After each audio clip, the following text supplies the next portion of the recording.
I mean, it's always easy to start in this place.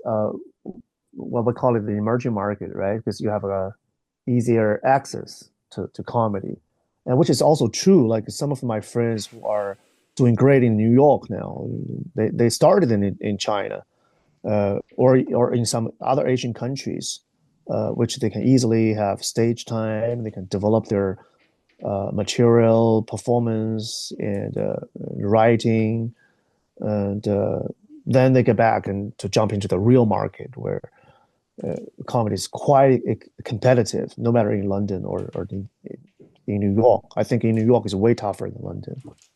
Oh, Yeah, I think it's way tougher in New York, and you have to compete with the best of the best, and you have a visiting comedians all the time, the best visiting comedians from all over the world.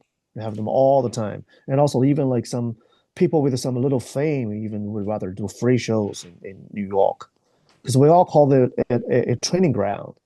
That's not necessarily the place that you make it, but definitely the place you get better. and I've heard this as well. Like they say that the Austin scene is booming, but it's not quite a. Have you been there as well, or The what show? the The Austin. Austin scene? Yeah, yeah. I was there for a week. I think it's awesome because like you enjoy the closeness in with the venues because everything was pretty much on the same street, which is Oh, called okay. the Sixth Street. They call it the Dirty Six. Oh, okay. 36 is a long is a entertainment street with a long history, right? They got like it's insane, like especially with Q Tony podcast, right? They which was filmed weekly on the in Comedy Mothership. I forgot which day they filmed, like Monday or Tuesday. Every week they filmed. There was a long queue of comedians, almost 100 comedians trying their luck to put their name in the bucket. And some of them are drive all the way from other states for a few hours or for a day, just just try the luck. I feel Oh, like God. yeah, I just feel like, and also like while the show was filming, the next bar, and there was an open mic going on just for comedians waiting for if they can have the luck, Oh, because they okay. they do it in the real time, right? They Oh, don't okay. like choose the name right before the show. They just as the show goes on, they pick the name uh, in a bar next door, and to see who's going to be on the show like in 10 minutes.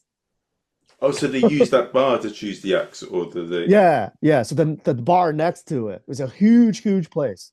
Think about that, over 100 comedians just Oh, waiting God. there. So while they were waiting, they just, hey, why not we do another open mic while waiting for the Kill Tony? Oh, God. Bloody hell. Yeah. And people are going in the cars. Oh, my God. But what if they get made a fool out of and they bomb on there? Fuck.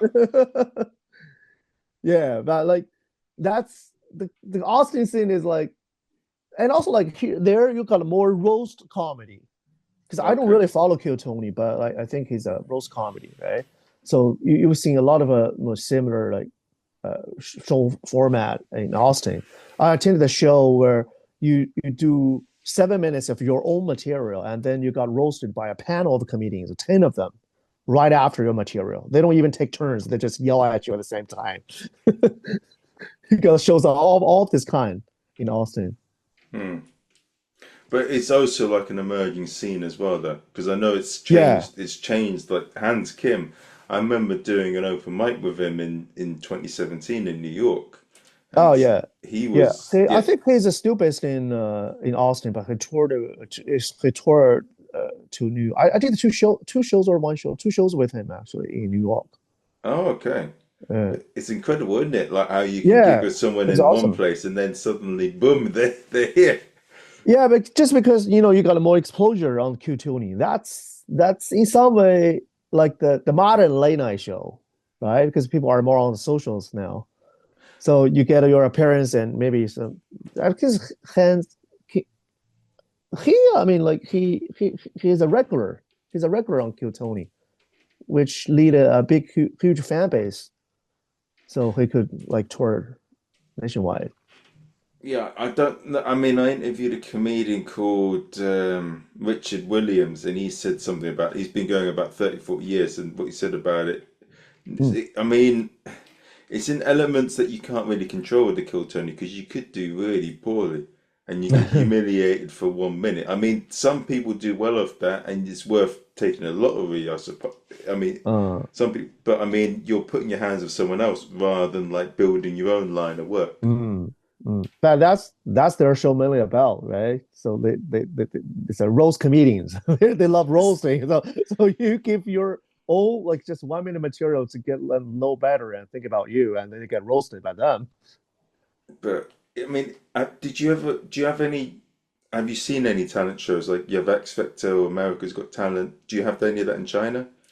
Yes, we have a China Got Talent, but I don't think it's still ongoing.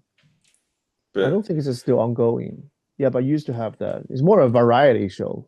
yeah, it does feel, and it feels a bit like, in some ways, it feels Kill Tony. Yeah, They're doing the same yeah, thing. They're making fools out of new yeah, comics, but yeah. it is what it is. I mean, yeah, if you do well of it, fucking hell, man, it changes you completely, doesn't it? I know that Hans Kim used to say that he used to live in a caravan or something.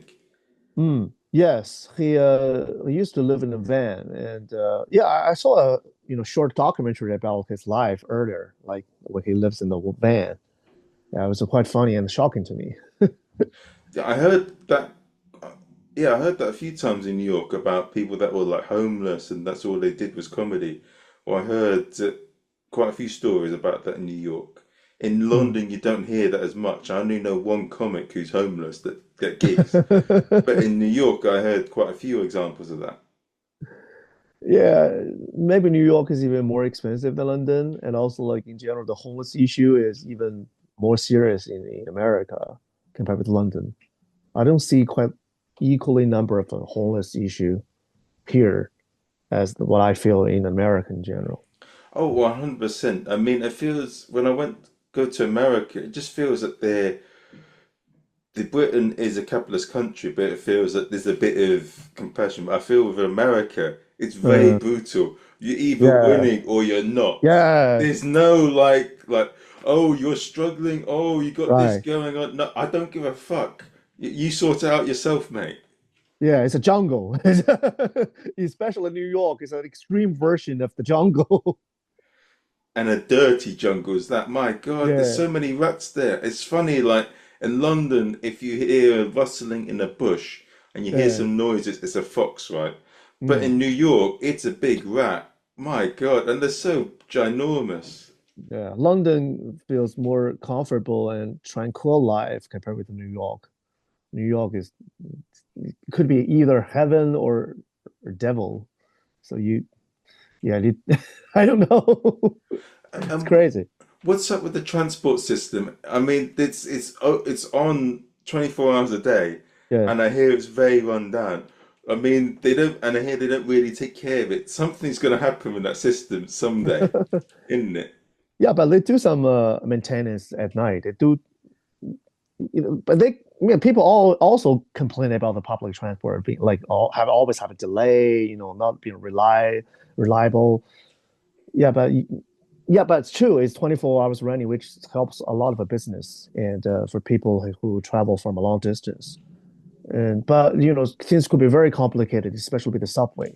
But at night, some the train like they change the route, and maybe a short part of the route was under maintenance or construction. You got the changes all the time, so a bit of a complicated. There was even one time I missed one stop, and I was trying to get back, and then I realized, oh shit, I went the train get on the opposite direction, doesn't stop uh, at the place where I supposed to get off, and then they have to go all the way to Manhattan, and then took another way, like back to the place I stay, which took me a way longer time, like more than an hour. So it could be very complicated at night sometimes.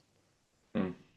It, yeah, it is a unique place, New York. I did have a good time out there, Mm. um, but I do like the honesty of New York as well. Sometimes in Britain we can be a bit too polite, but in New York they're so brutal.